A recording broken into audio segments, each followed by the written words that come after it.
შეგიძლია მითხრა რა არის რეალობა? გინდა მე გეტყვი რა არის რეალობა? ჩვენ რო ვარსებობთ ადამიანები, როგორ ვიგებთ ამას რო ვარსებობთ, ხო? 5 რეცეპტორი თუ რა ქვია მას არ ვიცი. მოკლედ, ხედველობა, სმენა, ყნოსვა, შეგრძნება, ანუ შეხება გვეხებიან და გემო. ეს გვაძლევს საშუალებას, რომ გვქონდეს კონტაქტი რეალობასთან. მაგრამ მაგ თემაზე არ მინდა ვილაპარაკო, უბრალოდ დღეს ამ ვიდეოში მინდა გაიგოთ, რომ დაკვირვების გარეშე არ არის რეალობა. დამკვირვებელი ვართ ყველა ჩვენ თითოეული ჩვენს ცხოვრებაში. ანუ მე ჩემს ცხოვრებაში ვარ ყველაზე მთავარი, იმიტომ რომ მე ვაკვირდები, მე ვხედავ, მე ვიაზრებ, რომ ახლა ტელეფონი მიჭირავს და ვიღებ ამ ვიდეოს და მე ვიაზრებ, რომ გუშინ რა მოხდა, მე ვიაზრებ, რომ დღეს რა უნდა გავაკეთო.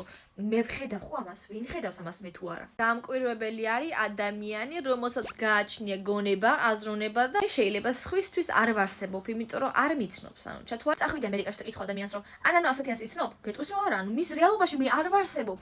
არ ვარ მე. იმიტომ რომ არ ჩანვარ მის დაკვირვების ზონაში. ხდებით? ან მოსმენის, ან შეიძლება არ დამინახი ადამიანი, მაგრამ გავიგე მასზე, კი.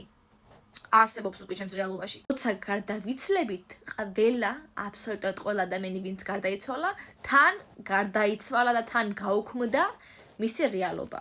ობიექტურად რეალობა არა ხალხო, მისი რეალობა, ხდებით? ობიექტური რეალობა რა არის და რა არ არის. ეგეც ძალიან ძნელი სათქმელია დაკვირვების გარეშე, ანუ ვიღაცა უნდა დააკვირდეს, ხდები?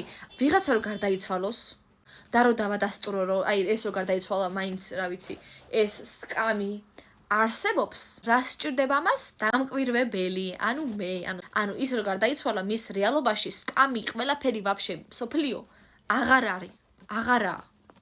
მაგრამ ვიღაც ხო სჭირდება რა უთქვას, რომ იცი რა არის, ეს მისი სუბიექტური რეალობა წაიშალა, თორე ობიექტური რეალობა არსებობს, მაგრამ ამ ობიექტური რეალობასაც სჭირდება ვინ? დამკვირვებელი.